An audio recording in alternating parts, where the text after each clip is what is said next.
Three, two, one. Ladies and gentlemen, welcome to episode 3, season 2 of the Early Night Show with your host, Anway Pramanik.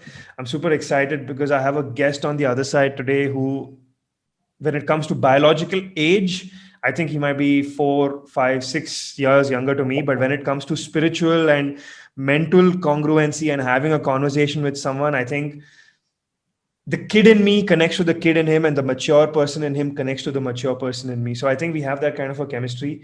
I've known him for quite some time, even though I wouldn't say like we hang out too often or we're the chum buddies, but we know each other. We understand what drives the other person, or at least we think we understand.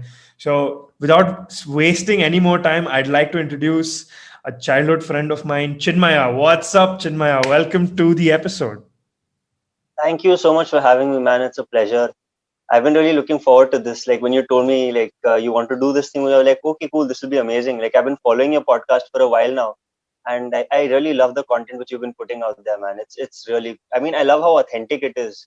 You're trying to be, absolutely genuine and putting what you truly feel out there, and I think it's commendable, man. Thank you so much, bro. That means a lot. And that means a lot coming from you because you've known me from when I was, I think, 16, 15, 16 to now I'm 26. That's 10 years we've known each other. Before we get into any questions or anything like that, I would like you to take the next 3, 4 minutes and just introduce yourself. Tell us who you are, what you're doing right now, where you stay, how old you are, and everything that you think people would like to know about you. Okay, so hi guys, I'm Chinmaya. I am a musician primarily. I am based in Delhi, and I'm particularly into classical music. That's basically been my uh, how do I put it? People call it ikigai, right? Is that a thing, right? Ikigai or something like that. Correct. So like I've always like gravitated towards classical music, and currently I'm situated in Delhi, and I'm also part time. I mean, part time, full time working for a company. I mean, I'm doing a lot of stuff, but to be very honest, I'm mostly into music, and that's what I plan on doing in the long run. And yeah, that's about it about me. Like, there's not much to say. Don't say that. Don't say that. I think as I start asking the questions, everyone who's tuned in will know exactly why you're here and why I'd like to hear from you. So, Chinmaya, without spending any time on formalities, because we know each other, I don't want to waste time on formality between the both of us. I'm going to just I start get off with a. awkward. What are you saying? I get awkward when someone like, okay, introduce yourself. I'm like, okay, what do I say now? So that happened. I can totally, I understand, and even I put you in a spot there, but it was important for me to do that because, like you said, right, it's I want this space to be authentic. I don't want this space to be scripted. If you know what I'm trying to say, you don't know what questions I'm going to ask you, right? So I have no idea. exactly. So Yeah, that's I'm on my toes right now. नहीं ऐसा मत समझो. It's not going to be like that. Before I jump into um, asking you the question, it's at the top of my head right now. I wanna just give a quick short anecdote to the people who've tuned in about how we know each other. So Chinmaya and myself grew up in the same apartment during our teenage years, but even then we didn't hang out very closely until I think much later, right? When I was in maybe ninth, 10th, 11th, 12th, that's when we truly started hanging out with one another. And um, I still remember how we got connected is Chinmaya used to be big into fitness in the sense he used to be in my head if a mini Jackie Chan back in those days, right? So he used to do all kinds of weight training, calisthenics training, all kinds of lot of martial arts training as well, from what I remember. I was And obsessed, man. I was obsessed. I used to be watching these Bruce Lee movies, Jackie Chan movies, like all the time, and be like, okay, I need to do this. That was my game back then. yeah, and what about those the fitness and the influencers that you used to look up to? If you could just tell us a little bit about them as well. Yeah, I mean, I used to watch a couple of people. I used to follow Elliot Hull's Strength Camp official, as he was known back then. Then I used to follow this other guy. There was this guy called Scooby. He was like this middle-aged dude who was in like amazing shape. He was like almost 50 plus, and he looked like he was in his 20s or something. Yeah. And There was this other guy who's become super popular now. Back then he was like, okay, this guy called Athlete X, Jeff Cavalier. Athlete and X, Those yeah. people, that was the other guy I used to follow. So yeah, I mean, I grew up watching these people, and even I thought back then that I'd probably end up doing something in the fitness industry. But hey, life has brought me, somewhere completely different. Yeah, you were doing physical training back then. Now you're doing spiritual and vocal cord training. Yeah, ironically, yeah. So, okay, then in that case, let's dive off into the first question. How did you, from the time that I last met you, I think that was in 2015, 16. That's when you shifted to Delhi, right? I shifted in around 2013, yeah. And I 2013, think I right? met I met you once in 2015, and I think I met you 2 years back also for like a very short duration, Correct. I think. Yeah, Correct. yeah. So, my first question to you is, how did you go from young, hyper athletic dude in Bangalore to a more mature, more sober, not in like the high kind of sober, but like, like energy sober, to the person, like, Hmm. how did you become the person you are today from the person you were when we used to hang out in Bangalore? What was your journey like? Like, what got you into this Hindustani classical music? Um, I think it's all about, your experience of life. Everyone has a different experience of life, and ultimately your experiences shape you, and they bring you, into new ventures. They bring you to the position where you currently are in life. And my experiences were, I'd say, my experience with classical music was like very, very liberating, very spiritual. And so, like, I'll give like a little bit of background. Yeah, yeah, I please take your actually time. started off. I actually started off as a Western vocalist, and I used to play the piano and stuff like when I was like really small. But while I was growing up, I'm a South Indian, but I have basically lived all across the globe. So I got like a lot of exposure to all kinds of music in like North Indian classical music, South Indian classical music, Western music. My dad used to listen to like Lobo, John Denver, and these people like that. So like I used to listen to that stuff also. But this is like roundabout somewhere in class 7 or 8. I was, I think, 11, 12 years old.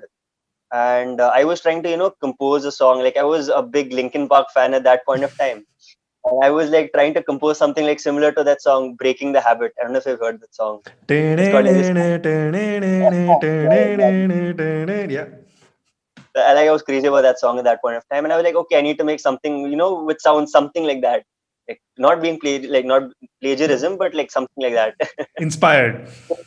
inspired, as they would call it. Yeah. So I was fooling around on my keyboard, and my mother was playing something in the other room, like some classical stuff, and like I could hear it, like I wasn't paying attention to it consciously, but I could like hear something in the background, and then like I suddenly stopped what I was playing, like okay, I need to listen to this. And what I heard for the next 3 minutes, it like absolutely changed my life. So my mother was playing this recording by Bharat Ratna Pandit Bhimsen Joshi, who's one of my greatest idols in the field of classical music. Yeah. Bhimsen And Joshi. he was, yeah, yeah, he was singing this rag called Miyaki Malhar. And when I heard that recording, I don't know, they say that something inside you snaps. Correct. That's what happened for me in that moment. I was like, holy shit, what is this? This sounds so freaking amazing. And like I don't know what happened after that, like within overnight, like all my interest was like, okay, I need to do this now. This is going to be the main जो कहते हैं जिंदगी का लक्ष्य. that Correct. that that was what it became for me. Like I need to do this, I need to sound like that. I don't know how I'm going to get there, but I've got to do something and sound like that because this is so cool. And This was how many years ago? this was around, I think, 8 or 9 years ago. 9 years ago. Nice. Nice. 9 years ago. So the thing which really drew me towards that music was that the music isn't scripted. Like if you go through Western classical music, right, you've got sheet music, everything's written down. You're not allowed to make any improvisations. You play exactly what was written by the composer. Like if I'm Correct. playing a Mozart piece, I don't have the liberty to make improvisations. I play what Mozart wrote exactly the way it is from beginning to end. Hmm. But classical music, so there are types of classical music. This is called khayal. Khayal, I mean, from the Urdu word, which means thought. Khayal, जो आपके thoughts हैं. So khayal music, it basically it revolves around improvisation. Wherever your thoughts lead you, that is what you sing, Nice. Okay. It's a lot like right? jazz, if I'm not wrong. Yeah, exactly. It's a lot like jazz. Like although like it's classical music, but it's very different from like Western classical music where everything is pretty much laid out. It's very similar in terms of framework to jazz music. So in khayal music, the way it works is that you have a few ground rules, a basic framework which is taught to you, and once you have the basics down, then it's a lifelong process of searching and exploring and discovering new ways to present a rag. Ah, okay. So Right? it's a forever experiment, lifelong experimentation. Exactly. Like if you were to ask, a stalwart of classical music who's probably in his 60s, he'll be like, "Nay, I still got a lot to learn. I've got maybe 20, 30, more years of practice to do before I can, actually understand the depth of this music." I mean, obviously they're being modest, they're being very modest, but it is somewhat like that, at a certain level, because you're always looking for something new. Because it's like language, right? There's no perfect way of of saying something, or a perfect way of writing something. The same way, there's no perfect way of ever, there's no perfect melodic interpretation. There will always be a new way to improvise. There'll always be a different way to look at the same thing, which is what makes which is what keeps the novelty alive in classical music. Hmm. It's very interesting. That's very, very, very, very interesting. Now, if you can help me understand, or in a very Hmm. layman's sense, right? Because I'm guessing a lot of individuals who are going to be watching this podcast are people who know what Hindustani classical is, but Hmm. may not be able to explain it in the way they could probably explain rock music or heavy metal music or jazz music. So, if you had to explain it in layman's terms, what exactly is Hindustani classical music? um, I mean, Hindustani music is improvisational music. So there are actually like two branches of Hindustani music also. There's Drupad, which is like a much older form. I'm not going to talk about that right now. I'll talk about Khyal, which is, more prevalent in today's times. But it's basically improvisational music. You have a few ground rules, and then off of that base, you can build, your own palace. You can build whatever you have envisioned in your mind. That is classical music. So classical music is they'll give you the brick and mortar and they'll say build your own palace of imagination. Exactly. That's precisely why it's called khayal. Whatever you can possibly think of, right? Whatever is possible in your head, that is possible musically. That's damn cool. So help me understand something. I'm Hmm. guessing that whenever there is a Hindustani classical performance, it's not just improvisation by the, or let me take a step back. W- w- What is a Hindustani classical music group? Like, what are them? Like, rock has vocalist, drummer, bass player, guitar player, maybe a keyboardist. What Hmm. does a Hindustani classical band or group consist of? Okay, so Or maybe I'm there looking could at be it wrong, so you can help me understand how it works. yeah. So I mean, there could be various different settings. Like if I'm a vocalist, right? So the primary instrument for a vocalist is the tanpura. It's like a drone which plays at the Yeah. background. It's basically Boing, yeah. boing. So it's basically the root and its fifth, which are playing in like different octaves. So it's Ah, like okay. uh, the root and the fifth. So let's sa pa, like two notes which play, and that's the basis for all of classical music, whether it's North Indian music, South Indian music. It's a constant everywhere. So if I'm a Is vocalist, it a I could either constant play sa pa or is it a constant root and five, fifth note? Which is the yeah constant? sa. So sa and pa, like these are the constants, both of them. Okay, So okay, it's okay. like in a tabla, there are four strings. Like it could have five or six strings also, but typically there are four strings. And usme there is like two sa notes of the first octave, a fifth note of the lower octave, and the tonic, the sa again at the lower octave. Okay, so it's So like there are a, four notes. got it. So it's like the tonic which is playing in the background, throughout the entire performance to establish that okay, this is home. This is where you're beginning from, and this is where you will end. Okay. Right? So that's a constant. Besides that, if I'm a vocalist, I would typically have a tabla accompanist with me, and besides that, I could have like a sarangi or a harmonium player. So harmonium, many people still believe that it's an Indian instrument, but it's actually a French instrument. Whoa. Yeah, it's a French instrument. Like if you notice the harmonium, it operates on a very similar principle to an accordion, Accordion. right? So in fact, in classical music in India, so there's this regulating body called AIR, All India Radio, and the harmonium wasn't permissible in classical recordings in AIR all the way up till like the 60s, Because it wasn't 1960s. considered an Indian instrument. Yeah, it wasn't an Indian instrument. So what they used to use before that was the sarangi or the violin. Violin to khair baad mein aaya, but the sarangi was the main accompanying instrument. Sarangi So is like that one that sounds like ko ko ko ko ko ko. Is that a sarangi or is that something else? it's like a string instrument with like a more bassy sound than a violin. It's like a violin with much more bass, Okay. like somewhere between a violin and the human voice. Wait, just for the people who have joined in, what I'm gonna do is I'm just gonna just gonna open up the photo of a sarangi. Ah, this is a sarangi. Yes, exactly. It's a beautiful, beautiful instrument. This one. Yeah, exactly. Yeah, that's it.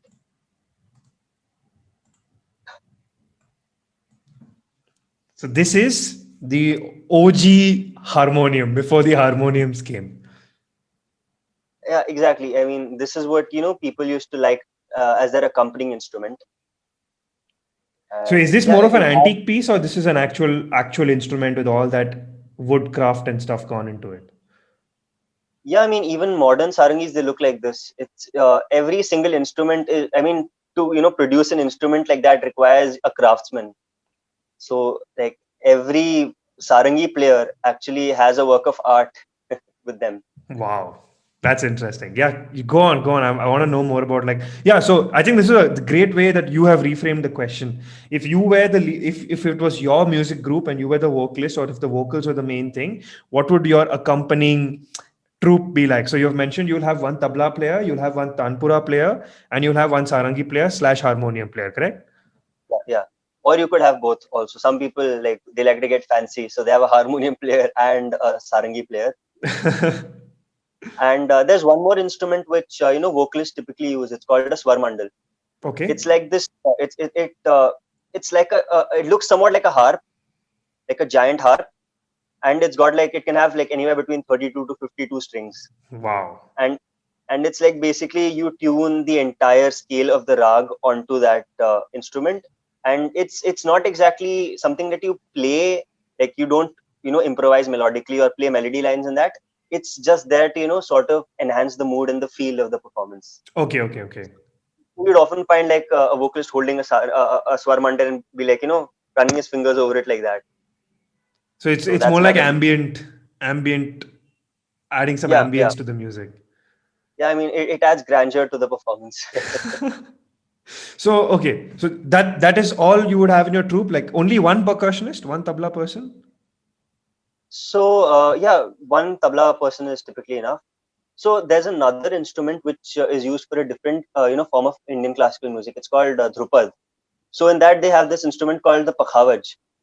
Okay, So it's like you play the tabla vertically, right? So there's a correct. left and a right side of it. But a pakhavaj, it's like it's played horizontally, like maybe a dholak, Okay, okay, okay, okay. and it's got a much more bassy sound. So I mean, some people have tablas which sound like the pakhavaj, but typically it's just one tabla which people have to accompany the entire performance. Awesome. So now that is your khayal group. It is you Yeah, vocals. You have a tanpura. You have a tanpura, a tabla. You have a swarmandal. You will be holding it. You will have a what is that? What is that? Shanai? No. What is that? What you just told me? Harmonium. And sarangi, what is the other one? sarangi. Sarangi. I was getting Shanai. I was getting confused. So now, who is the improviser, or is everyone improvising? How does it work? How would a live performance work? Okay, so it really depends who the main performer is. Say Okay, it's so you. if Say it's you. You're the vocals, and okay, vocals is the main. okay. So the way it works is for like suppose if I'm performing for maybe in a single rag for about 50 minutes. So for 95% of the duration, I will be improvising on my own, and everyone is there just to support me.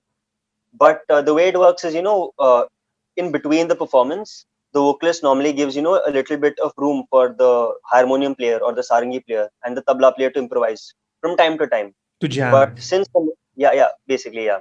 And, during that time period where the harmonium player is improvising or the tabla player is improvising, the vocalist takes like a backseat. So it's like everyone gets their chance, and yeah, that's basically how it is. And there are, some bits where, where it's possible without kind of ruining the entire feel of the performance, where it's possible, the instrumentalists and the vocalist try and improvise together, Wow. but where it's possible, yeah. For that, you need to, I'm guessing, have at least 5 to 6 years of chemistry with those musicians and the vocalists. Like they need to know exactly what this guy can do and how I need Exactly, to make sure I stay up with his pace as well. exactly. Naito, it's like if everyone's trying to improvise, there's no base to work upon. Correct. So it's like a complete mess. So yeah, true. That's damn cool. That's damn cool. That's like it's like an insight into something that is so attuned to our culture, but we don't know anything about it. It's like hockey, right? We don't know anything about it. Man, um, true. Another question: what is a gharana? Okay, that's a very interesting question. It's a good question. In today's times, a gharana would essentially mean a school of music, Ah, right? okay, It's okay, a school of music which has a particular style of presentation. So, okay, like, there are multiple gharanas. There's Kirana, Indore, Gwalior, Jaipur, Ajrada. Ajrada is for tabla, sorry. But for vocals, there's Jaipur, Gwalior, Kirana, Indore, Agra, right? What sets these gharanas apart is certain signature stylized ways of performing, okay, right? So, like I have learned from Indore and Kirana. Currently, I'm learning from Indore, and before that, I've learned from Kirana. So, what makes Indore very unique is that we perform at a very, very, very, very slow tempo. We begin at a very, very slow tempo, and we gradually increase. I mean, gradual increase is there in all styles of music, but the signature thing is that we begin with a very, very, very slow tempo. So, it's like so in classical music, the tal, it's got beat cycles, right? okay, So okay. I'd say in Western music, the concept of rhythm is more linear. Yeah, four by It's like, fours and stuff like that. Yeah. yeah, it's like a 4 by 4. But in classical music, beats operate in cycles. So Okay. like so if I'm singing like maybe teen tal, right? It's 16 beats. It's dha din dha dha din din da tit din din da dha, right? Okay. Okay. So I actually just pronounce 17 syllables. The last dha was the extra. Yeah. The last dha was the beginning of the next cycle. So, Oh. Okay. right. So it's 16 plus 1, and then it begins again. And that's how it operates. So in Indore Gharana, we sing in this tal called Jhumra. Our the founder of our Gharana, Ustad Amir Khan Sahab, he popularized singing in Jhumra. And the tempo was so slow that to complete one cycle of the beat of the entire tal, it would probably take between a minute and 45 seconds, minute to 45 seconds. Wow. Wow. That's a really, really slow Yeah, build yeah, up. it's a real tempo. Yeah, and like they'd sing one, I mean, the Vilambit tal for 35, 40, 50 minutes, maybe even an hour, right? So it used to go like very slow. And like another very characteristic phrase of Indore Gharana is that we use this thing called Merukhand, which is Okay. basically permutations and combinations of notes. Meru Khand. Okay. So is it close So to is it close to improvisation or is it a set rules of permutation combinations? so these are, I mean, when you begin practicing it, you memorize them as like set rules of permutations, combinations. Okay, Like like if I've that. got three notes, so the maximum number of combinations are 3 factorial, which is 3 Correct. into 2 into 1 is 6 combinations. If Yeah. I have 4 notes, it becomes 4 factorial, that's 24. If I have 5 notes, it becomes 120. So Yeah. these are certain things you memorize when you begin.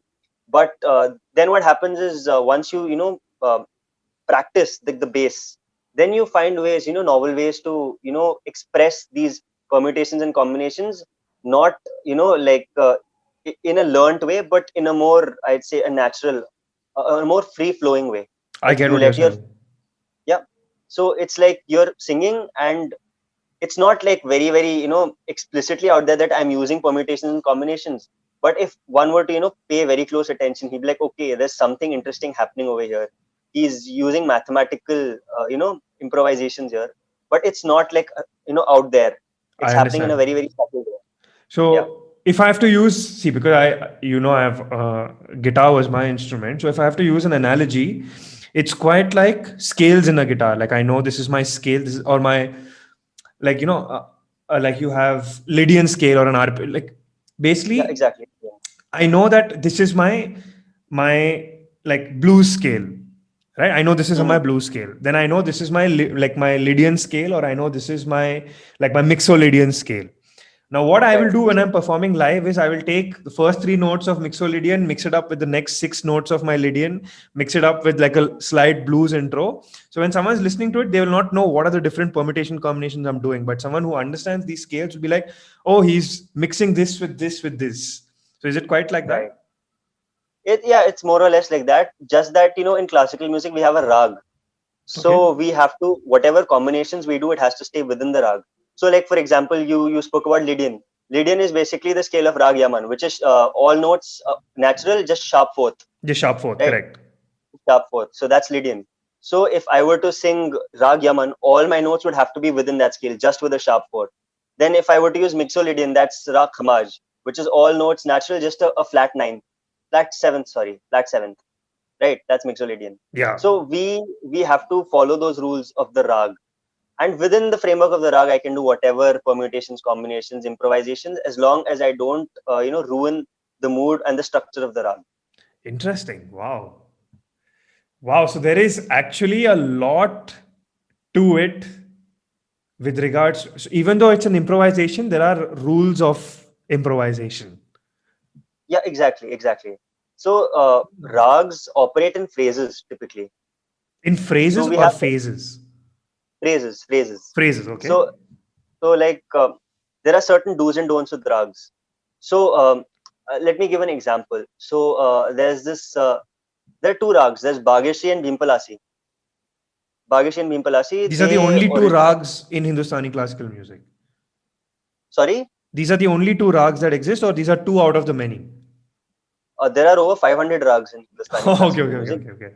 So These these are are two of two. the Okay. two very popular rags. Like you'll find a lot of songs in them, a lot of ghazals in them, a lot of film songs in them. Can you just repeat And the I mean, names these of are those rags again? Bhageshi and Bhimpalasi.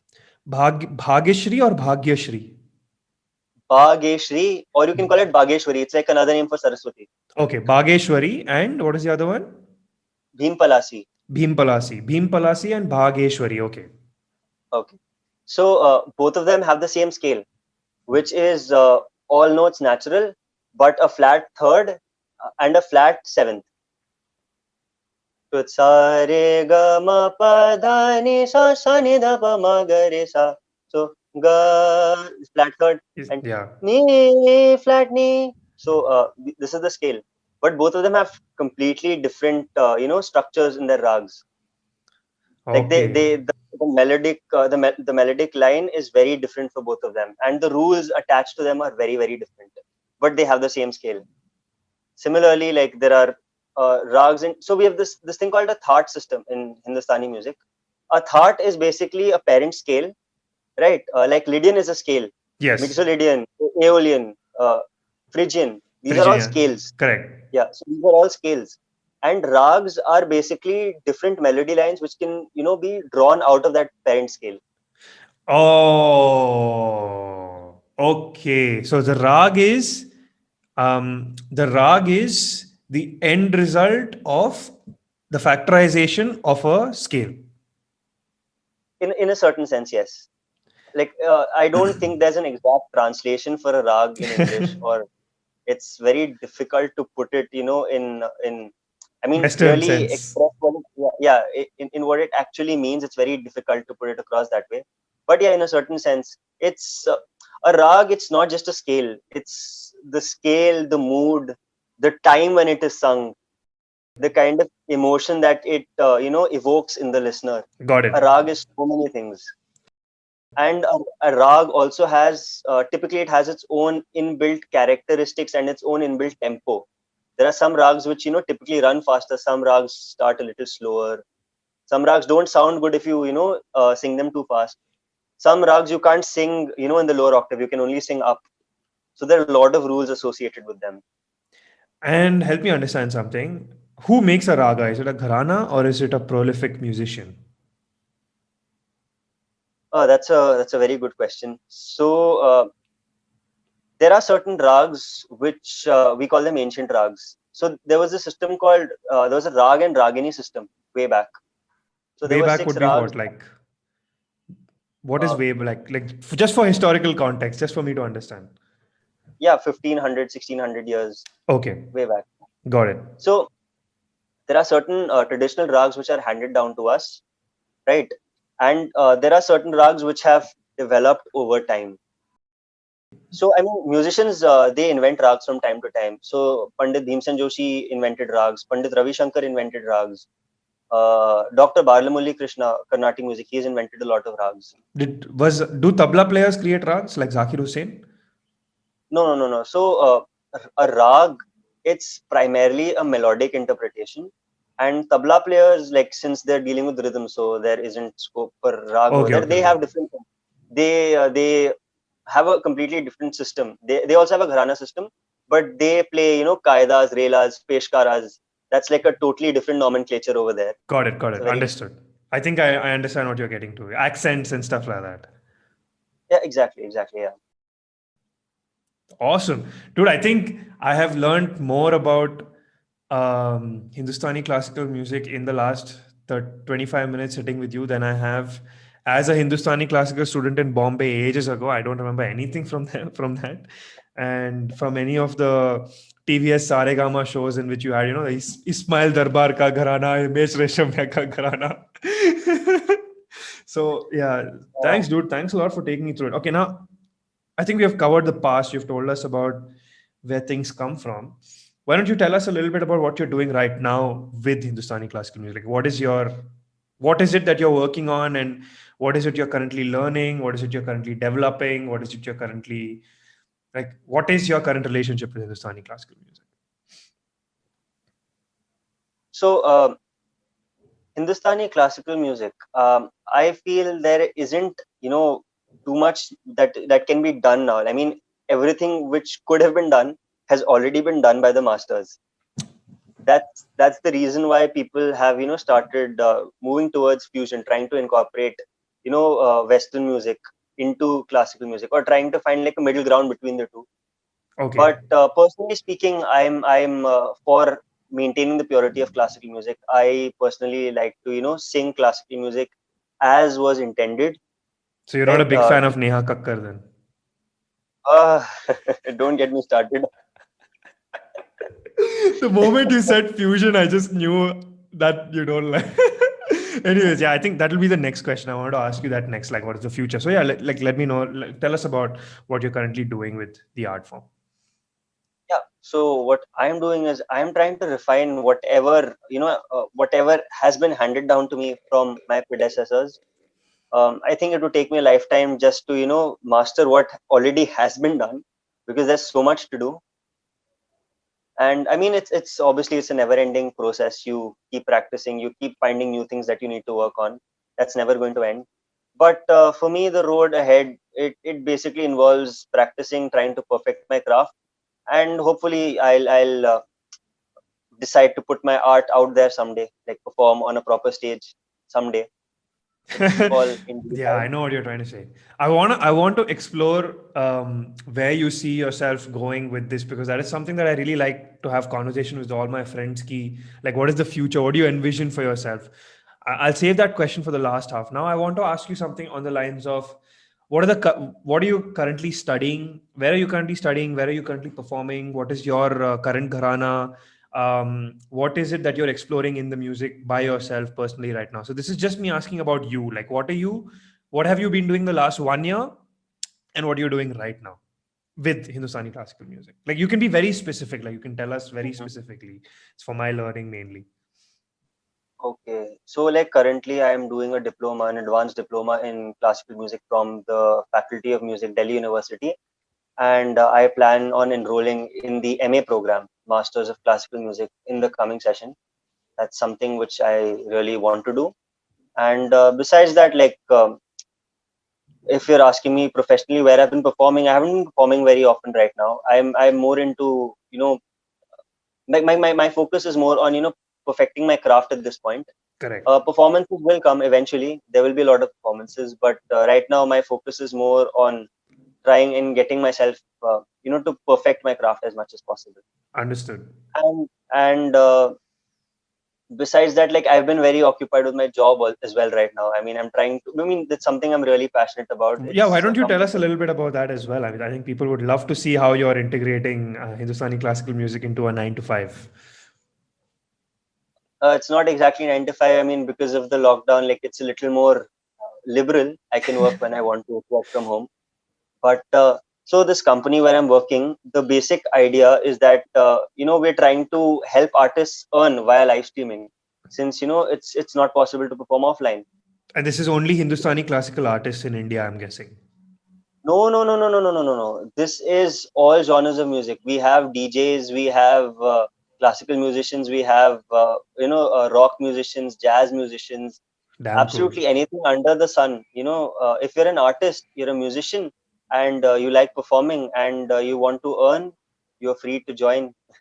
It's that That's simple. damn cool. That's damn cool. Are you at liberty to tell us the name of the app or the platform? Yeah, the platform's called OMBRE.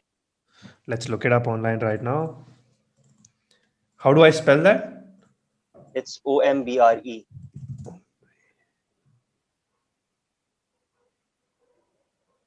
Ombre. Is there a website? It's called. I think the website is Live OMBRE, Live OMBRE or Live with OMBRE. Live with Ombre. Yeah, found it. Sharing my screen. This one? Exactly. Yeah, that's it. This is so cool. You guys are doing all these gigs. We're helping artists, put their music. So it's kind of like Book My Show for live streaming events. This Our website is an aggregator. Our application is an aggregator. Wherever events are happening across the globe, you can find all of them in one place. Bro, this is so cool. This is so cool. If there are any metal gigs happening, please let me know. For sure, man, you can download the app. So the coolest thing about the application is that it enables specialized, discovery of music. So when you create a profile, right, you can key in exactly what your genre preferences are, and the application will show you exactly what music you're looking for. So Dude, this is so cool. if you're looking for metal, you will only get metal.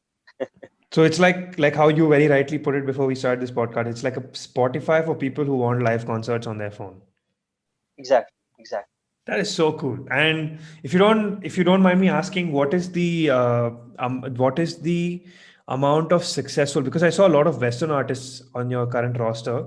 What is the amount of Indian artists who are performing live regularly on your platform versus Western artists? This is just for my personal understanding.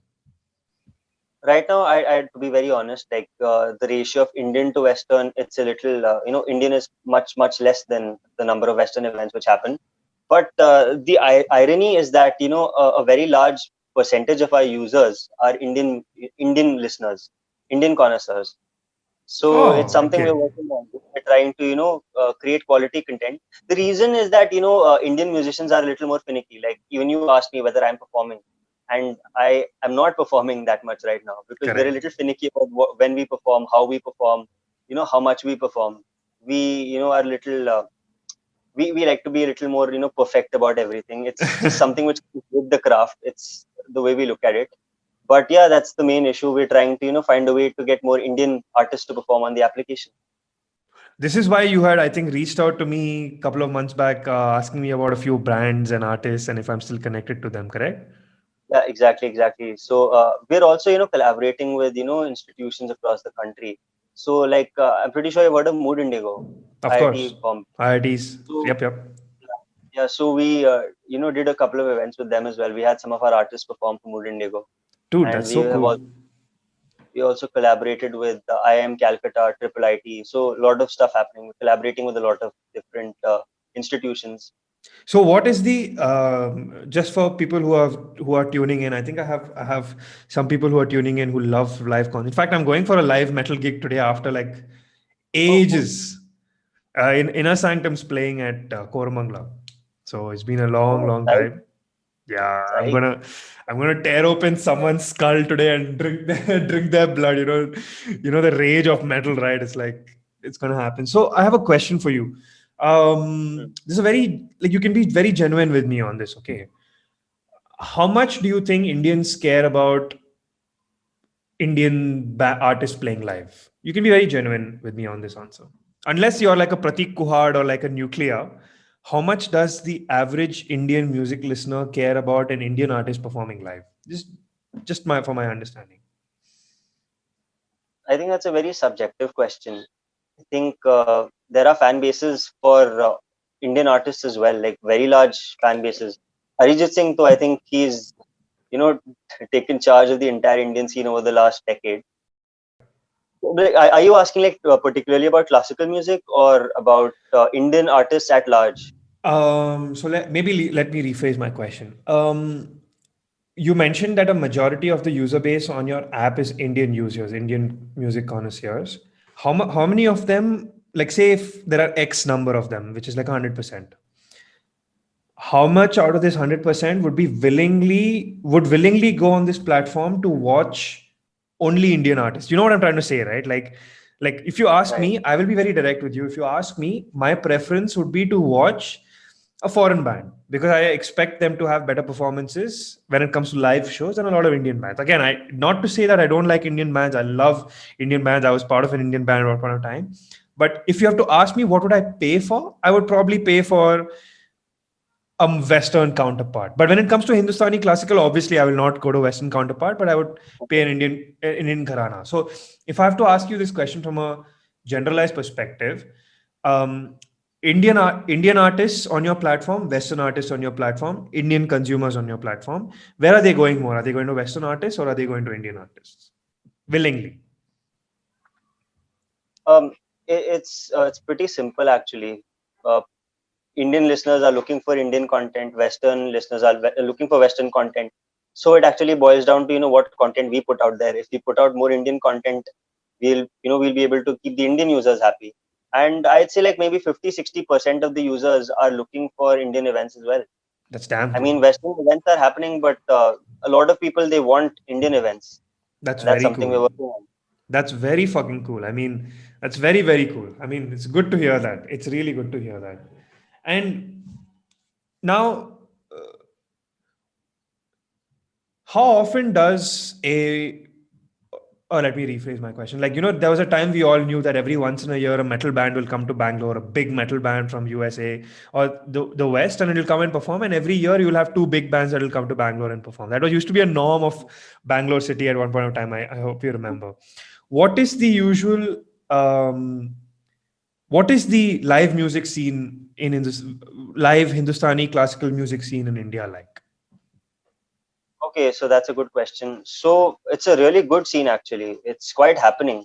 So there are certain music conferences which are very popular. There is the Tansin Samaroh which happens in Delhi. It happens typically in the month of January. It happens in this month actually, but this year I don't know if it's going to happen. But yeah, there's the Tansin Samaroh which happens here. There's Hari Vallabh which happens in Punjab. There is the Dovalane Festival which happens in Kolkata. There is Savai Gandharva Festival which happens in Dharwad, Karnataka. So these are like major conferences, and artists from all across the country, even artists who are settled abroad, come and perform there. Wow. There are a fair number of classical musicians who are settled abroad. Ustad Zakir Hussain, for example, he stays in the States, in the United States. There was also Ustad Ali Akbar Khan Sahab, a very famous Surut player. He was also based in the United States. So I mean, whenever these conferences happen, they fly down from there. They come to perform at these conferences, and people from all across the country, show up because these are, flagship events of classical music. Wow. Which is one of these music in that you would one of these which is one concert that you have to attend or which you have already attended out of all of these?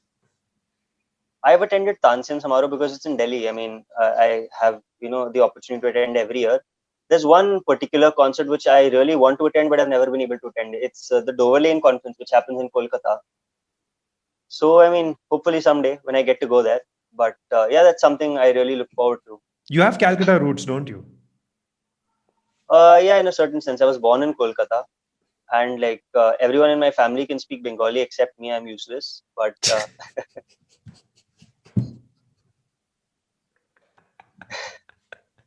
Can you sing in but Bengali yeah, though? Like if you know the I, lyrics.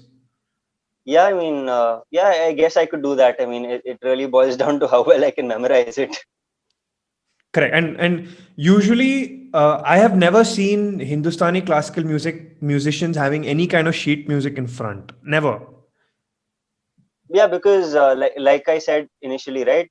There is, I mean, we have a basic framework which is in our heads, and everything else is based Khayal. on how we feel in the moment. Yeah, khayal, exactly. So that So there, that bass which you have is the octaves, that the root note and the fifth note on your tanpura, which is already set, and the rag scale, right, which you are going to play perform on. yeah, the rules of the rag.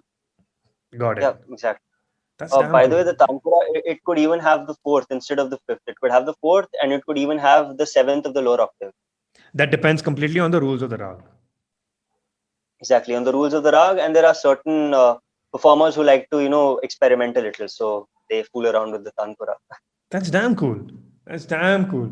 And what is a current rag, or maybe a current style that you are experimenting with?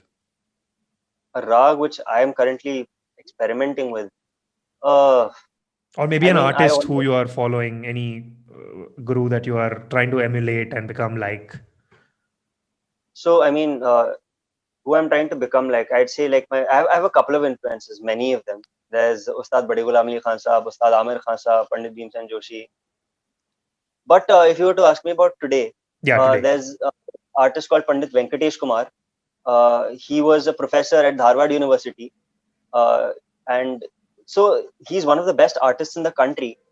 And I mean, he's in his 60s, and he's just become famous, after like 2013. Wow. So he Wow. lived, and he lived like 70% of his life in anonymity, and like over the last decade, he's like become the most sought after vocalist in the country. And he's Wow. a person I really look up to, someone I really look up to, a very simple person, but his music, it truly touches your heart, truly. Venkatesh Rao, you said. Pandit Venkatesh Kumar. Pandit Venkatesh Kumar. Wow, that's interesting. So, what is his gharana? He has learned from Kirana and Gwalior. He Okay. has had some very interesting gurus. He learned from Pandit Puttaraj Gavai, who was actually a blind person. He was a Wow. blind person, and he was a multi instrumentalist. He could play over 12 instruments, and he was a vocalist. Wow. Yeah, Wow, really? yeah, yeah, really, man. And he used to run this ashram in Gadag, which is a place in Karnataka. And he used to like teach, blind people and underprivileged people for like a very very nominal rate. There were some people who even learned for free. So, And help me understand. Yeah, go ahead. yeah, that tutelage. When I say they used to learn, they used to stay there for 12 years and learn Like a proper for 12, Gurukul. like a proper gurukul for 12 years. That is so effing cool. I mean, wow. Um, so I had a question. Did he learn his instruments while being blind? Or He did was he know born the blind. instruments? He was born blind. Yeah, Holy sh! Puttu, what did you say? Pandit? Pandit Putturaj Gavai. Putturaj Gavai.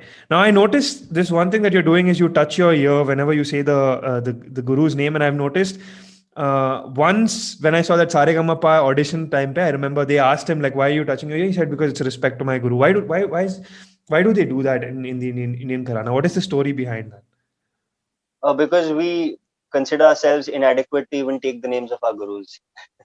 Okay, so it's like a humility. It's like a way to keep yourself humble and grounded at any given point of time. Yeah. That is so fucking cool. And see, I'm a big believer of. I don't remember if you. Were you at my place that day, that once long ago when Vishnu and I tried doing that meditation to that vibration, that Om artist? You told me about that, but I wasn't there when you guys tried it. You weren't there when we tried it, right? I So was there for epic mealtime. epic me. Uh,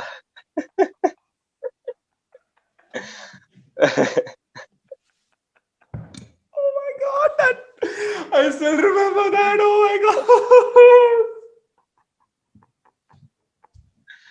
uh, good times, man. Good my god. times. We made the epic cereal, right? Like what, 2 liters of milk, and we put raisin, chocolate, Nutella, and all That kinds was of. crazy, man. Oh, I still remember. Uh, So, oh, that was a great evening. I just remember, welcome to Epic Serial Time with Chinmaya, and we had a recording of that entire thing with Nishant. You remember, right? yeah, Nishan, man. How is he, man? It's been a long time. Haven't met him, spoken to him. Um, from what I know, Nishant has graduated from video game design from Srishti in Bangalore, and I think right now he is chilling. Yeah. Okay. Okay, I've always in my life at some point of time wanted to explore the northern belt of India, which is your, Lucknow, UP, Agra, Punjab, and Uh-huh. explore the food and music scene. Basically, like I imagine that there are, like kavalis, right? You know what a kavali is, right? So I imagine there are a lot of these close knit societies in these, like these small towns, like in Lucknow, etc., where they actually have really intense live performances at each other's homes, like on a weekend, and the entire For sure. community For sure. the entire community gets together, and they witness all the students performing, maybe, there's good food and festivities. So let's do something, let's keep a plan, like in the next 2 years we take 6 months or 3 months off, and we travel that entire belt and just, like just explore it as two nomads, and explore the music scene live over there, like. I'm in, man, for sure. For sure. If I can manage to convince, my company to let me off for that long. See, But I'd love to do that, man. That'd be I'm cool. telling you, like, uh, maybe in the next, keeping my fingers crossed. It's again, I'm painting sandcastles in the air, but say at some point of time, you become, I don't know. Somehow you figure out you get 3 months or 4 months off. Somehow, maybe you take a break from your current work, or you're like, I need a break in my time in my life right now, because everyone needs a break, right? You need that Sure, break from sure, the true. routine to come back, feel more inspired. That's when you're gonna hit me up 2 months before, and you're gonna be like, Anway, you remember that trip that you planned we will do? We're gonna fucking do that trip, and it's gonna be like not a fancy trip where we live in hotels and all. I mean to say, we will live in those communities with those families, you In know, the ghetto. in the ghetto, and like I'm imagining Agra, Taj Mahal there, and like we're living in the small community over here, and like performing and going out near the lake and performing every day, and probably having some good Lucknowi food, like Navratan Our korma and shit, biryani like, and stuff. yeah, like I really would love to do something like that with you. I don't know if you remember that 10,000 kilometers fuck anxiety trip that I did all around India, homeless and bro. It's not going to be Yes, that yes, bad. It's yes. going to be better than that. But we will. I promise you, we will do something like this. 3 months, just 3 months. We will explore that northern belt Mhm. and experience the I'm, scene. I'm down for it, man. I'm down for it. For sure. That'll be fucking insane, right? For sure, man. Looking forward. So Just let me now know, man. we will do it. Like, I should actually, you will have to let me know, and I will tell you, Chinmaya, this is how we're gonna do it. This is where we're gonna go first. I mean, obviously, I'll use your contacts. You tell me, bro. I know this is a Gharana here and this that. We will do it. Like imagine living in like one of those old Lucknowi homes with like a lot of families living together, and in the evening coming together in the courtyard, samosas, I'm not chai, gonna and lie. I don't know too much about Lucknow and all of these places, but it would be an exploring experience for me as well, actually. So that would be cool. exactly.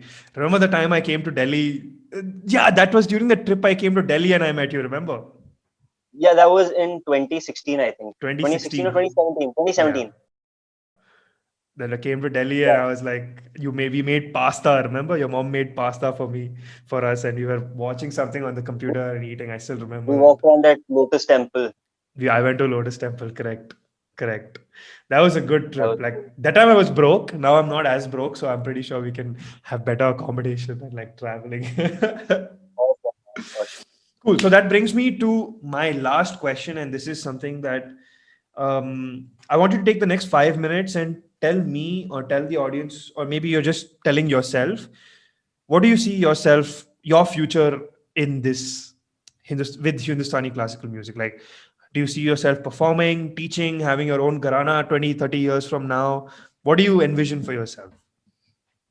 I mean, I always wanted to be a performing artist. I always had this vision, this this standstill, this picture in my head. I always imagine myself wearing a white kurta, having three accompanists with me, and I'm totally engrossed in my singing. It's this kind of mental image I'd painted for myself. But over the last 1 or 2 years, I've actually gravitated towards teaching. I've wanted to teach. I've been wanting to teach classical music because I personally feel that there's a lot to learn, and a very large number of people in our country have no idea about this treasure that we have with us. It's such an amazing thing which people don't know, they don't understand. Partly because there's a certain level of stigma associated with classical music, that it's too complicated, it's difficult, it's classical music, we won't understand it. But It's for old honestly people. speaking, for old people. But honestly speaking, like, if classical music were to be played in every household, and kids heard it from a young age, and if it weren't called classical music, it was just called music, right? I know what you're No saying. separate name, just music. I think everyone would grow to like it. I know what you're And saying. that's something which I really want to do. I want to teach classical music. Maybe not like at a very beginner level, but I'd like to teach at maybe a university level. But that's something I really want to do. I want to teach classical music. I feel that because there's one thing, a very large number of classical musicians, they don't exactly come from an English speaking background. Correct, correct. So what I feel is that I have the added advantage of being exposed to like Western Western English culture. culture, Hmm. as well as since I've learned classical music. So my take on You're gonna classical be music, the bridge. yeah, exactly. Like I want my music to sort of represent the best of both worlds, something like that. Got it. So yeah, Now, go ahead. Yeah. yeah, that's something I wanted to. Please go ahead. So that is a very interesting thing you said. How do you make sure that you do the best of both worlds without becoming a Bollywood sellout who uses classical beats just to get that Hindustani beat? But the whole thing, it's not purist. Like, how do I say it? It's like I use the word Neha Kakkar, and I know you don't like her because I saw a few of your stories where you're saying she's not trained at all. Like, she's got no training.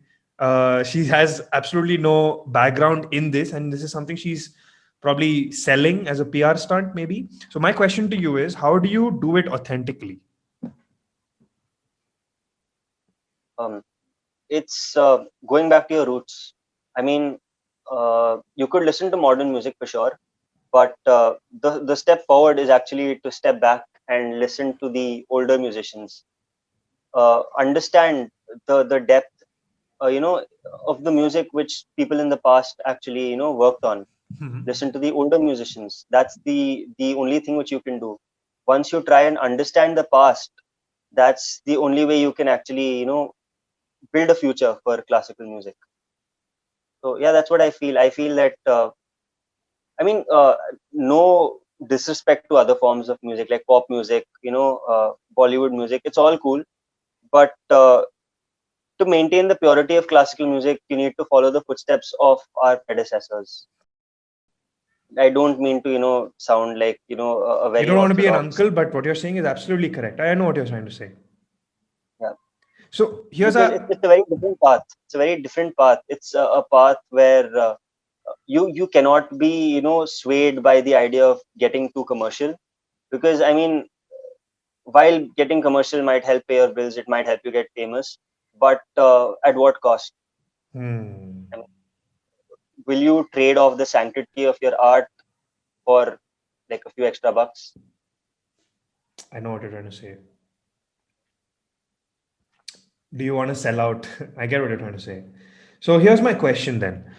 Um, I think you have said it as beautifully as any and as can be. See, Om is a American band, but they use primarily Indian sounds in their music, right?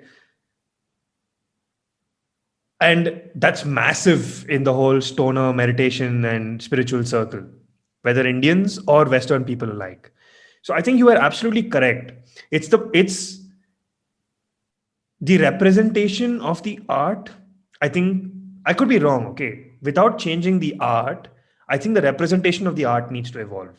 What I mean by that is, I feel like if it was more accessible, like how you said, it needs to be more accessible to people from a young age without them feeling like it's not for me. You know what I'm trying to say, right? And I I think mean, when people think of classical music, they think of uncles wearing kurtas and sitting on stage like this and exactly, singing with like a crooked face. exactly. It doesn't have to be that way. It doesn't have to be that way. Exactly. I think you've hit the nail on the head. What I'm trying to say is if you take a traditional Hindustani classical situation and you present it in a Coke studio format, I think that's how you, without selling out, reach to an audience who's waiting to hear this music.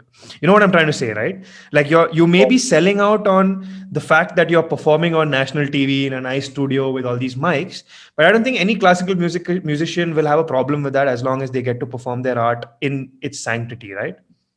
Yeah, for sure. I think classical musicians actually do a lot of collaboration with Western musicians as well. But those are typically separate ventures. But yeah, I mean, I don't think anyone would ever have a problem with that. In fact, I think, I mean, I don't know why people would think that they would have a problem with that, but even classical musicians look forward to like good infrastructure and stuff, man. Absolutely, absolutely. What I mean to say is, absolutely, I'm totally aligned with you. What I mean to say is that, see, any art form will have traditionalists and will have people who are looking to take it to the next level, right? Any art form, even Mhm. basketball. Like if you go up to maybe the old school Michael Jordan and you tell him, if you make him look at LeBron, not even LeBron, what is it, Mike Steph Curry's form, he probably say that's a lot. It's very modern in certain ways, right? But at the same time, Michael Jordan will never say that I want to play in an old school basketball stadium. He'll be like, I want the best platform to get my sound out there. So maybe just a thought. Okay, I'm just having a thought because my entire job is all marketing, branding, and advertising and making things visible to people. It's my day job. So I'm just adding that thought here. Maybe what could really help is this new generation of musicians, of classical musicians, um, without selling out, if they could use platforms like Instagram to help get this music across to people who are on those platforms and may not be aware of it. You know what I'm trying to say, right? Like like if you've noticed, every time you post an IGTV video, it's on my stories because I want people to see what's happening, right? Mhm. I I feel really like appreciate that. exactly. I feel like if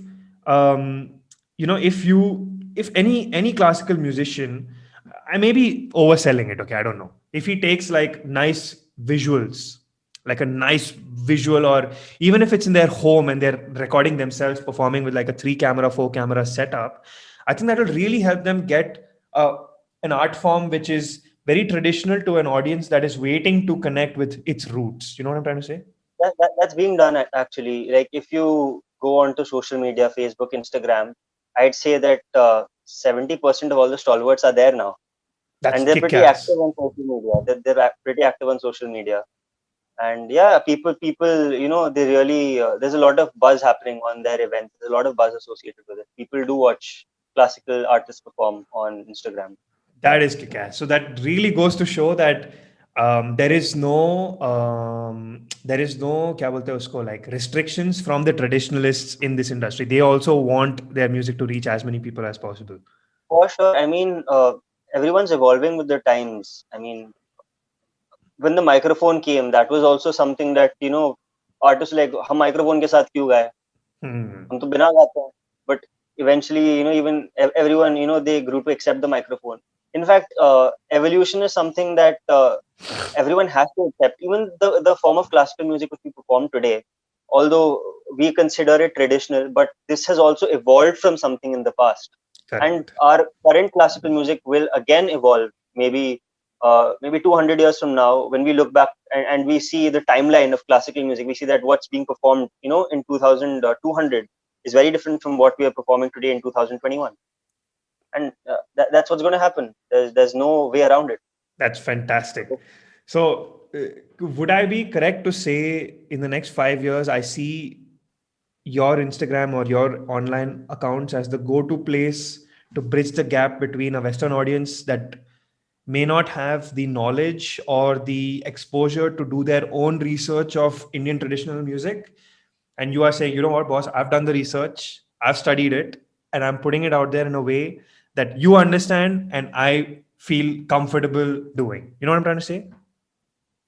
I mean, I'd love to do that, man. I'd love to try and educate people about classical music. Not educate, like that makes me want to sound all high and mighty. I mean, I'd like to inform people, what I know and what probably they don't know. Just Correct. share whatever little knowledge I have. But yeah, I probably would love to do that. And I kind of see that happening. So when you have established yourself like that, there is going to be no job who will say, what, you're taking 3 months break to go to Agra and all. Dude, you'll be like, dude, this is my friggin' job to see the roots and get that roots out there. You know what I'm trying to say? So yeah, I definitely see you growing into something like that, dude. Chinmaya, like not just becoming a musician, but someone who helps tell the world that such a thing exists, such a thing can be for everyone and anyone, and helps bridge a generational gap. You know what I'm trying to say? You're just helping bridge a generational gap, which got really messed up by the British influence we had for like a good 600 years in our country, where, you know, like that's what it became. It became Hindustani classical music. It's not classical music. It's relevant in every sense today as well. So it may be like that's what you said. No, it's Hindustan. It's just music. It's not Hindustani classical music. It's just music. And I love the way you put that because I very strongly believe in that as well.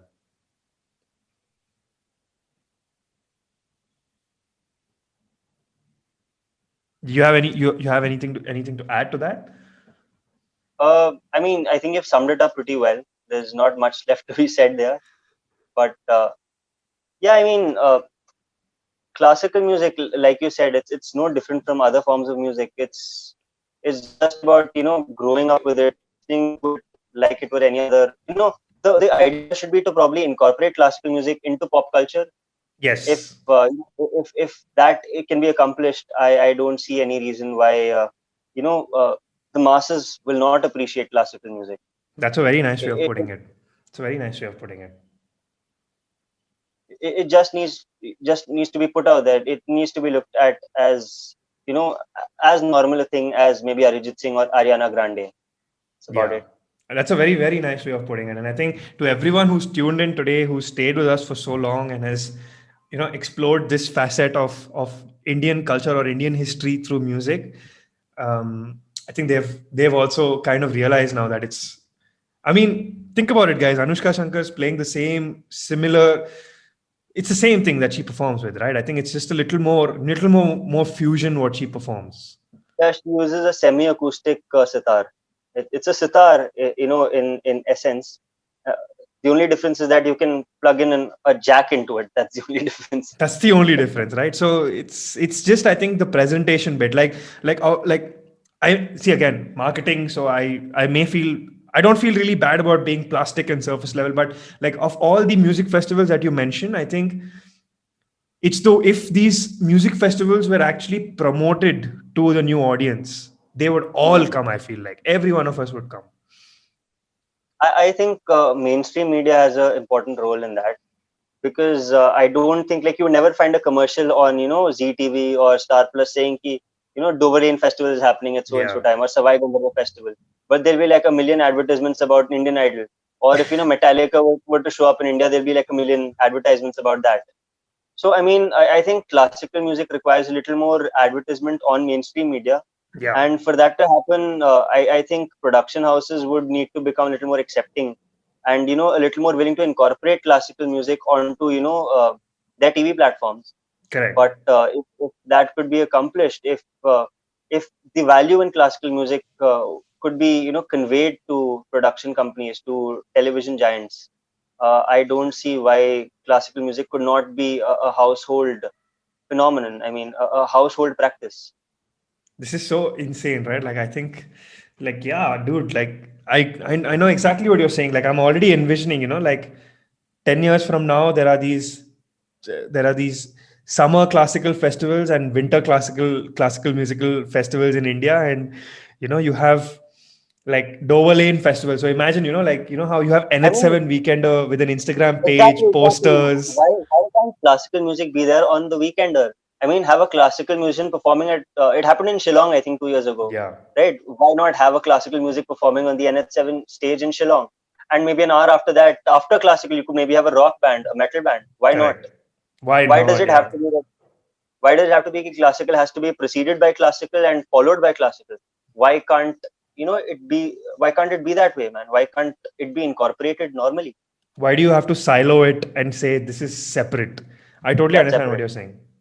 I think that's like, oh my god, this is like it's got my palms sweating. All the ideas and the things that you can do to get this to the mainstream, like you said, without diluting its essence. And I think that you've taken it as a mission of sort for yourself. Also, I can look at it and say, see yourself growing into that spokesperson role, like you said, not an influencer, not a teacher, but more of a spokesperson, like a go-to person when you have to understand the bridge the gap, right?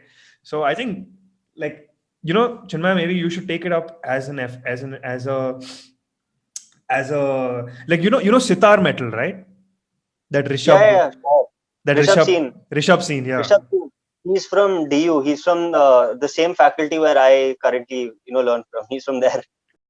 So, like, Rishabh Scene was taken worldwide. Like, no one said, "Oh, it's a sitar; it can't be metal." So, I think someone just needs to step up and make good art for his Indian classical music, and have good ways of putting it up on Spotify and promoting it on Instagram, and like doing Instagram reels, which are all just classical music, but done in a more modern way. Okay, like like something fun without losing the essence of the art form. I think. That's happening though, by the way. That's happening. There are a lot of young classical musicians. In fact, my batchmates, a couple of batches younger than me, a few batches older than me, a lot of people who are doing this. They're presenting classical music in a more relatable format for people to understand. Like there are a few people on the internet. They do like 15-20 second reels where they explain rags in 15 seconds, 20 seconds, like the bare essence of the rag, and it's pretty understandable. I think a layman could understand it if they were to actually watch that stuff. Maybe you know what, Chinmay, you should do? You should create a community and become Mhm. like the guide, like not a guider, but like the go-to person of that community. And all that community is about is getting all these young new generation of classical musicians on this platform and helping them get their music out through the community. For sure. Actually, there isn't something new which I can do, because there are initiatives which are being taken in this exact same regard. You can find such artist collective pages on Facebook, on An artist Instagram, collective, and yeah. yeah, and they're working pretty pretty hard.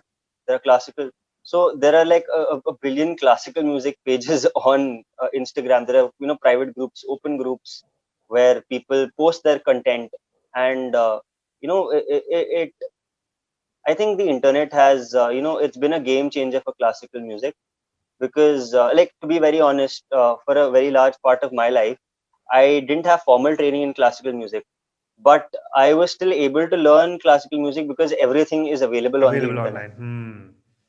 right? So I mean, obviously it boiled down to the fact that I had an actual tendency to listen to classical music, and I enjoyed it. But I mean, if someone didn't have the tendency, they still have all the content on the internet. So if someone were to probably have a guide, someone to guide them, I think everyone would be able to do it. I think that's where I see maybe you coming in. Who knows? Who knows? Maybe, maybe, who knows? Yeah. Awesome. I think this was a really nice discussion, dude. We spoke a lot in the 1 hour that we sat together, and just try to get our brains working. So, any closing thoughts from you, bro? Like what you'd like the audience to take away, and what you took away from having this conversation with me, and to anyone who might be willing to come to this podcast in the future, anything for them? Um, if I were to sum it up, I think this was like a very, very good discussion. We covered a lot of topics. I think a lot of topics. We spoke about the origins of classical music, the way forward, and I mean, all I can say is that if you're an artist, whatever art form you practice or whatever you aim to do in life, just be authentic, be yourself, man. I mean, don't try and get commercial. That's what I feel. If you have an art form, try and perform it and preserve it the way you like it, the way it's been handed down to you. Keep the art above the commercial success is what I believe. That's a really, really, really good thought. And I would like you said, it's for anyone, even if you guys who are watching this episode, even if you're like want to be a podcaster, or if you want to just, I don't know, become an influencer, it's like what Chinmaya said makes a lot of sense, because I also have that thought a lot. Like, do I want to sell out my podcast and do some meme shit, or like talk about like Donald Trump and easily get views? But I don't want to talk about those things. They make no difference to me at all. Like, I don't care about those things, you know. So, have you heard of this guy called Gary Vaynerchuk? Of course, yeah. Yeah, so he puts out a lot of content, and there's something which he keeps reiterating again and again. He says, put out content which seems original to you, content which You'd want to what is the, consume. yeah, what you would want to consume. Put out content which is relevant to you. Doesn't matter if it doesn't sell immediately, but just keep doing you, and at some point or the other it will click off. Yep. So There'll that's be the that's next that's generation of people who want to be like how we were, and they'll be the ones who will pick it all up. Yep. I agree with you on that. How old are you right now, by the way? 25, 24, 25? I'm not even 22, man. I'm about to turn 22. Fuck. Full life is there ahead, and I'm pretty sure to people who are joining in, you can see the maturity difference like between me and him. Uh, It doesn't really matter what age we are. I think the fact that you and I can have a conversation like this goes to show we have some sort of like a soul brother connection. It doesn't matter what age we are. And one thing also I can tell you for a fact is, even if we don't speak for a year but we connect after a year, it'll feel like we left off yesterday. You know what I'm trying to say? exactly, exactly, man. I think it's always been that way. It's Like always been like that. it's always been that way. So now I will bring you to one of the most interesting parts of this podcast. I'd like to do two things. One is I have that MCQ thing that I said, the rapid fire, 1 minute rapid fire I want to do with you. And at the end of the video, I don't know if you'd be comfortable to. I would love it if you could give us like a small, maybe 2 second, 3 second snippet of something, a song that may be playing in your head right now that you'd want to share with us. Would you be comfortable doing that? You want me to sing? Yeah, towards the end of the video.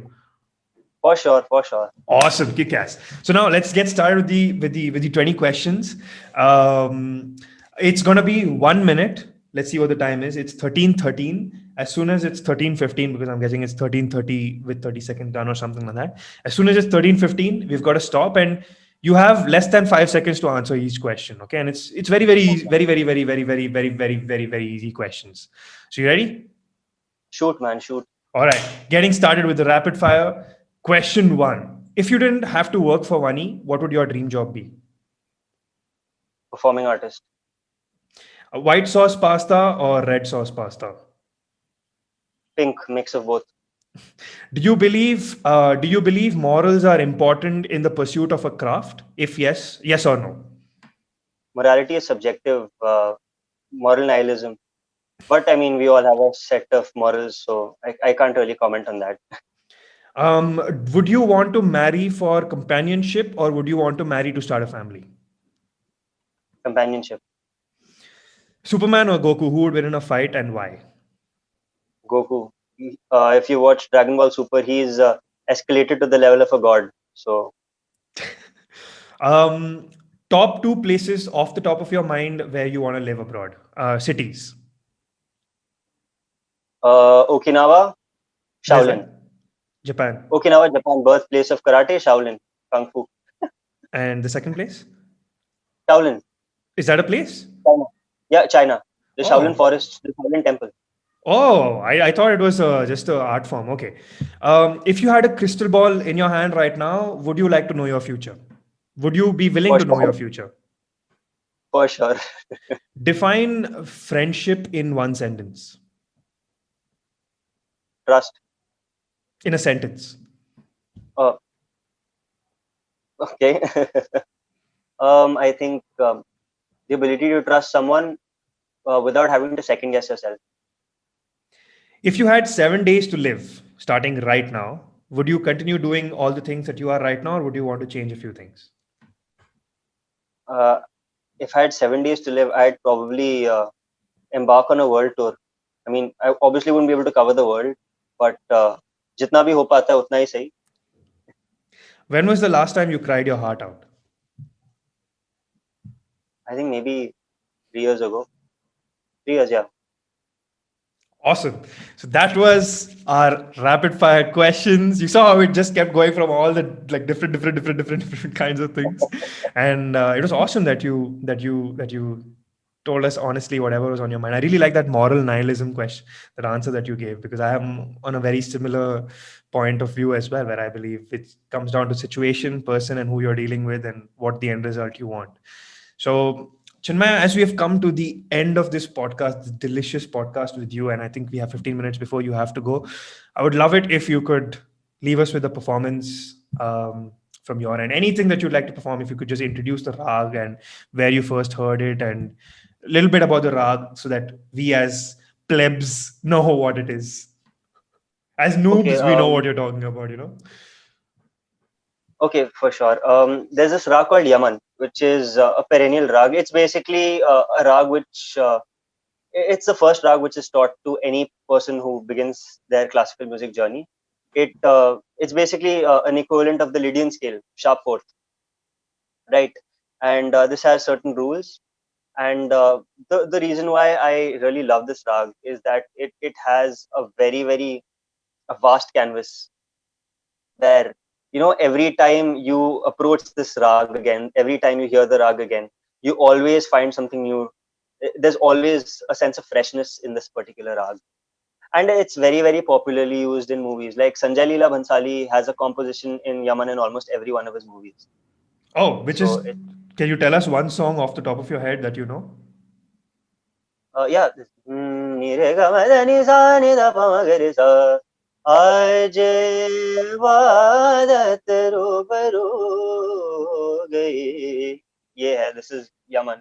Then Okay. there's uh, तुझे संग बैर लगाया ऐसा. This is Yaman Kalyan. And then there's that other song. What's the name of that song? I'm You know which forgetting the song name is of playing it. in my head? Jab se tere naina. Uh, that's a nice song though. I really love that song. Is that also a raga, or is that just Bollywood? Uh, that's not exactly a pure raga, but it's like sort of mixed. There's a It's lot of inspired things by, at least I'm incorporated. guessing the melody must be inspired by or something like that. Yeah, it's got a lot of stuff incorporated in there. That's a Sanjay Leela Bhansali composition again, and he uses. I mean, he has a lot of rag music in his compositions. Yeah, Do you know Roop Kumar Rathod, I'm sure. yeah, for sure, man. Roop Kumar Rathod. He sings amazing ghazals. So is he also is that Hindustani classical, or is that ghazals? Is that different? I mean, he's classically trained for sure, but he sings more of Bollywood and ghazals and things of that nature. So ghazals is not part of Hindustani classical. That's semi-classical music. Okay. So your Qawwali, ghazals and all is semi-classical. Yeah. So there is classical, there is semi-classical, and then there is light music, light classical. So ghazal falls under light. Okay. Qawwali also falls under light music. Semi-classical would be things like thumri or hori, kajri. These are different forms of music. Horis and kajris.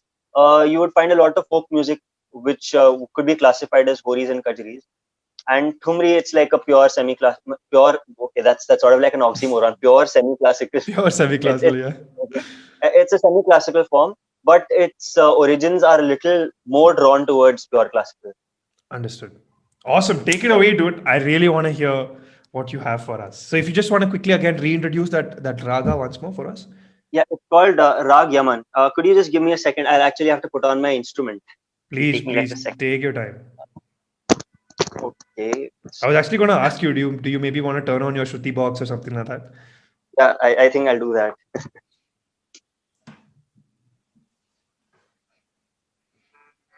Is it audible? Yes.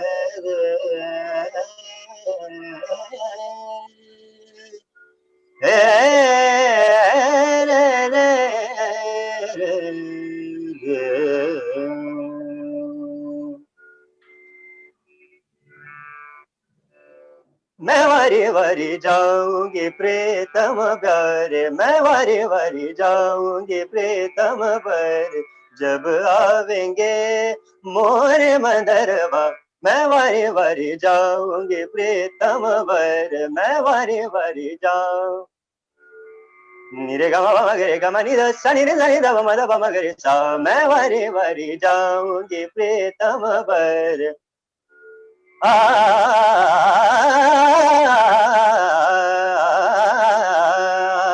मैं वारी वारी जाऊंगी प्रीतम पर, निरे गा मा गे रे गा मा नि नि दा దని ని దని ని మద ద మద ద గమ ని ద దని ని దని ద దని ద మద ని ద మ ని ద ప మ గ రే గమ పద ప మ గ రే ని ద ప మ గ రే సా వరే వరి जाऊंगे प्रीतम पर, मैं वारे वारे जाऊंगे प्रीतम पर, फूलवन सेज सजाऊंगी मालिन और डारू गर हरवा, मैं वारी वारी जाऊंगी प्रीतम पर, मैं वारी वारी जाऊं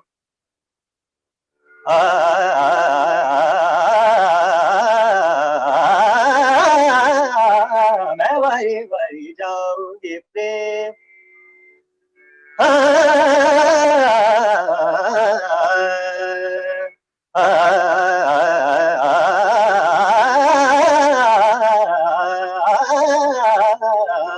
मैं वारी वारी जाऊं, मैं वारी वारी जाऊं, मैं वारी वारी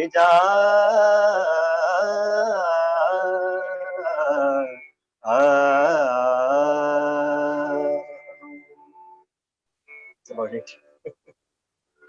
My voice is a little rusty, but kindly bear with it for today. Dude, I'm about to cry, dude. Fuck. Oh man, that was so good. That was really nice. Like, that was really good. Fuck. Like, I've got tears welling up. That was really nice. So, is this more of an evening rag? Yeah, this is an evening rag. Yeah, I got that kind of a vibe. You know, sun is just set, and this rag picks up. So, Exactly.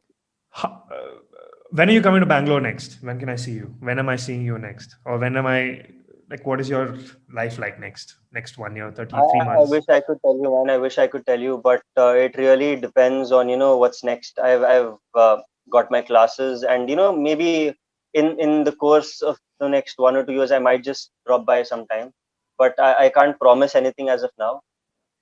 But yeah, I mean, if musical endeavors bring me there, then for sure. That's what I was going to ask you a question. What if you and I work on doing a small concert in Bangalore? I'd love to do that, man, for sure. Like, I mean, like in-house performance, like you know how So Far Studios does it, right? Ghar pe, right. something like House that. concert. Yeah, man, that would be cool. That would be cool. I'd love to do that. Yeah, like what if I tell you? Go We ahead. could even do like maybe a collaboration, like a sort of fusion bit also. Yeah, I was thinking, I tell you, bro, get 3 artists from there. and I will get maybe one jazz bass player or a saxophonist or something, and we can do like a one day with you guys and one day as a fusion set or something like that at my For sure, home. man. That would be awesome. Yeah, Your dad's a tabla player, right? my dad's a tabla player. Be cool to hear him as well. Yeah, I'm staying by myself now. At I've got a pretty cool Oh, okay. apartment, so we will do it over here only. Done, done, done, man. Done. I'm telling you, like we will do like a proper Indian classical, like a proper like it's all about everything, all things Hindustani that day, like the food, the kind of clothes we ask people to wear, the kind of ambiance we set. Throughout the evening, we will have just one tanpura and shruti box or one tanpura just playing all background music, you know. Oh, but I think let's keep the dress code a little more liberal. Jisko jo pehna hai. I mean, wouldn't that actually add to the stigma? That's true. I completely agree with you. You've said a very, very, very strong point. Let people wear whatever they want, otherwise that becomes stigmatized. You're actually correct. You're actually correct. Yeah. It makes a lot of sense. Yeah. So Chinmaya, thank you so much for coming to this Thank you, man. podcast. Thank you for the Chinmaya, opportunity. you were my first sensei. For all the people who don't know, he was the first person who got me into physical training, lifting weights and crunches and stuff like that. So I still have your number saved as Chinmaya Sensei Iyer only on my phone, and that's not going to change. I'm So flattered. thank you so much for your time. Any closing thoughts for the people who have joined in? Anything you'd like to keep them in mind as I sign us off? um, Guys, I think Anway is doing an amazing job. Like, I've been watching his content, and like I look forward to his content every week. So, guys, like, please stay connected. Watch his content, support him, share his podcast. Right, try and put the word out there. He's trying to, uh, he's trying to bring a lot of ideas in a single place and make it easily accessible. And I think it's really commendable. So yeah, that's what I feel, man. Guys, do support him. Check out his work and listen to classical music as well. Likewise. So in the description of this podcast, I'm going to have a link to Instagram, to Chinmaya's Instagram, so you guys can stay tuned with what he's up to. I'm telling you, follow him. Every once in a while, he'll put out a gem of an IGTV video. You just have to close your eyes and listen to it. And if you're someone like me who loves getting blazed every now and then, it adds to the vibe so much more because it's all about vibration, frequencies, and sounds, right? And that makes so much of a difference. Thank you so much, Chinmaya, for coming today. I hope this podcast was fun for you as it was for me and the people who have joined. Super fun, man. Super fun. Looking forward to having something like this again We soon. will definitely do another episode, at least in the next 45 to 60 days. We're going to do another episode. That much I can promise you. Done, man. Done, man. Looking forward to it. Can't wait. Awesome. To everyone who's joined us and stayed with us so far, I love you. Thank you for sticking with another episode of Anway Pramanik's Early Night Show. And I will see you in episode 4. Bye. Bye, man.